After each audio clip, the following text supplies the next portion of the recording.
இ-காமர்ஸில் Amazon, Flipkart, Meesho இந்த மாதிரி பிளாட்ஃபார்ம்ஸ்லாம் நீங்கள் செல் பண்ணிக்கிட்டு இருக்கீங்கன்னா, உங்களுக்கு எவ்வளோ மந்த்லி ஆர்டர்ஸ் வருது, அதில் எவ்வளோ ரிட்டர்ன்ஸ் வருது, அந்த ரிட்டர்ன்ஸ் வந்து எதனால் வருது, இதெல்லாம் வந்து கண்டிப்பாக அனலைஸ் பண்ணுங்கள். ஏன்னா வந்து நம்மளுக்கு ஆர்டர்ஸ் நிறைய போகிறது முக்கியம் இல்லை, ரிட்டர்ன்ஸ் எவ்வளோ கண்ட்ரோல் பண்ணுறோன்றது ரொம்ப முக்கியம். சரி, ஓகே, நீங்கள் ஒரு அப்ராக்சிமேட்டான வேல்யூ சொல்லுங்கள், ரிட்டர்ன்ஸ் வந்து இவ்வளோ பர்சன்டேஜுக்குள்ளே இருக்கலாம் அப்படின்னு நீங்கள் என்கிட்ட கேட்டிங்கன்னா, நீங்கள் வந்து ஒரு 8%, 10 அதிகம் தான், ரொம்ப அதிகம் தான். ஒரு 6, 7, 8 அதுக்குள்ளே நீங்கள் மெயின்டைன் பண்ணிங்கன்னா கொஞ்சம் பெட்டராக இருக்கும். இது டிபெண்ட்ஸ் அப்போ அந்த கேட்டகரிக்கு வந்து ரிட்டர்ன்ஸ் பர்சன்டேஜ் மாறும்.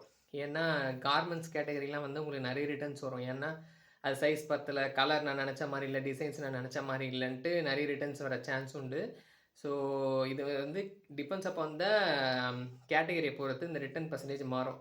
எப்படியா இருந்தாலும் நம்ம வந்து எவ்வளோ சேல் பண்ணி எவ்வளோ ப்ராஃபிட் எடுக்கிறோன்றது தான் மேட்ரு. ஸோ ரிட்டர்ன்லேயே நம்ம லாஜிஸ்டிக்ஸ் காசு அதிகமாக கொடுத்து நம்ம லாஸ் பண்ணுறது வந்து கொஞ்சம் நல்லதில்லை பிஸ்னஸ்க்கு. இதை நீங்கள் தெரிஞ்சுக்கிட்டீங்களே, இது நீங்கள் கண்டிப்பாக வந்து மானிட்டர் பண்ணுங்கள், எவ்வளோ ரிட்டர்ன்ஸ் வருது, எப்படி வருதுன்றது. இந்த வீடியோ உங்களுக்கு யூஸ்ஃபுல்லாக இருந்திருக்கும்னு நினைக்கிறேன். இந்தியா இ-காமர்ஸ்க்கு சப்ஸ்கிரைப் பண்ணிக்கோங்க. உங்களை அடுத்த வீடியோவில் சந்திக்கிறேன்.